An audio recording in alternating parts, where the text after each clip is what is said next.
Hello guys. एक बड़ा important update है यूजीसी का। यूजीसी ने अपने ऑफिशियल ट्विटर हैंडल पे एक पोस्ट डाला है और उन्होंने 30 जून 2023 को एक गज़ट नोटिफिकेशन रिलीज़ किया है। एक लंबा नोटिफिकेशन है वो, लेकिन उसमें हमारे लिए जो इम्पोर्टेंट है वो यूजीसी ने अलग से एक पोस्ट बना के डाला है। And this post is regarding PhD qualification for the appointment of assistant professors in the higher education of India. तो इससे पहले जो यूजीसी का कुछ टाइम पहले 1-2 साल पहले जो नोटिफिकेशन आया था, उसके मुताबिक ये था कि अगर कॉलेज को छोड़ के कोई भी यूनिवर्सिटी है, अगर वो 2023 में किसी कैंडिडेट को असिस्टेंट प्रोफेसर के लिए रिक्रूट कर रही है, तो फिर 2023 ऑनवर्ड्स जो मिनिमम क्वालिफिकेशन है वो नेट नहीं, नेट प्लस पीएचडी हो जाएगा। और इसके चलते पीएचडी जितने भी स्टूडेंट्स कर रहे थे और जो एनरोल होना चाह रहे थे, उन सब के अंदर ये डर बैठ गया था कि हम इतनी जल्दी कैसे करेंगे, और अगर हमें कोई जॉब अपॉर्चुनिटी मिलती है तो फिर हम अपनी पीएचडी कैसे कंप्लीट कर पाएंगे। सब लोगों ने बहुत जल्दबाजी में एक हैप्पीज़ार्ड वे के अंदर पीएचडी में एनरोलमेंट लिया, कुछ ऐसे टॉपिक्स चूज़ कर ली जो वो नहीं करना चाहते थे, फिर भी किया just because of that notification कि हम एलिजिबल हो जाएं यूनिवर्सिटीज़ के अंदर।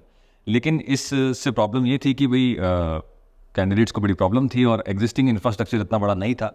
तो उसको सॉल्व करते हुए जो यूजीसी है उसने एक और फाइनली एक ऑफिशियल नोटिफिकेशन निकाल दिया है।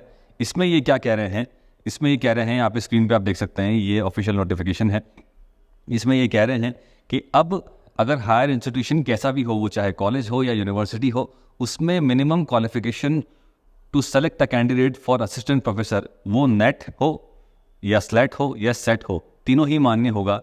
और पीएचडी को अब इन्होंने ऑप्शनल कर दिया है। मैं एग्जैक्ट लाइंस जो हैं ऊपर पोस्ट के ऊपर लिखी हुई है वो पढ़ के बता देता हूँ। UGC gazette notification, PhD qualification for the appointment as assistant professor would be optional from 1 July 2023 onwards. Net/SET/SLET shall be the minimum criteria for the direct recruitment to the post of assistant professor for all higher education institutions। मतलब colleges और universities दोनों आ गए हैं। तो अब आपके लिए इसमें टेक आउट क्या है, इसके लिए आप कंक्लूड कैसे करेंगे कि इसको हम कैसे कॉम्प्लीमेंट करें। मतलब पीएचडी कर दी तो पड़ेगी आपको, ऐसा नहीं कि पीएचडी नहीं करनी है, क्योंकि पीएचडी करने से आप फिर एसोसिएट प्रोफेसर नहीं बन पाएंगे। और कोई भी बड़ा इंस्टीट्यूशन हमेशा प्रेफर करता है कि वो एक पीएचडी कैंडिडेट को ले। लेकिन आप अब जल्दीबाजी में कोई डिसीजंस ना लें, इसको चलते हुए मुझे लगता है यूजीसी ने निकाला है। अब आप आराम से अपना टॉपिक चूज़ कीजिए, उस पर अच्छे रिसर्च कीजिए, लिटरेचर रिव्यू कीजिए, और उसके बाद अगर आपको लगता है कि हाँ मुझे टॉपिक समझ में आ गया है, तो आप अपने मुताबिक कोई भी यूनिवर्सिटी के अंदर एनरोल हो सकते हैं। वो गवर्नमेंट हो, प्राइवेट हो, दैट डजंट मैटर, बट वो फेक नहीं होनी चाहिए। उसकी भी एक लिस्ट होती है, उसको आप देख लीजिएगा। नेक रेटिंग देखिए और उसका एनआईआरएफ रैंकिंग देखिए। सब कुछ देखने के बाद, गाइड से बात करने के बाद अपना डिसीजन बनाइए। और अब ये एक गुड न्यूज़ भी है और बैड न्यूज़ भी है। बहुत लोग उसका फेवर नहीं कर रहे हैं, कुछ लोग उसका फेवर कर रहे हैं। मेरे लिए ये एक गुड न्यूज़ है, क्योंकि अब वो रिक्रूट हो सकता है यूनिवर्सिटीज़ के अंदर भी as assistant professor. So this is a good news. Good job UGC.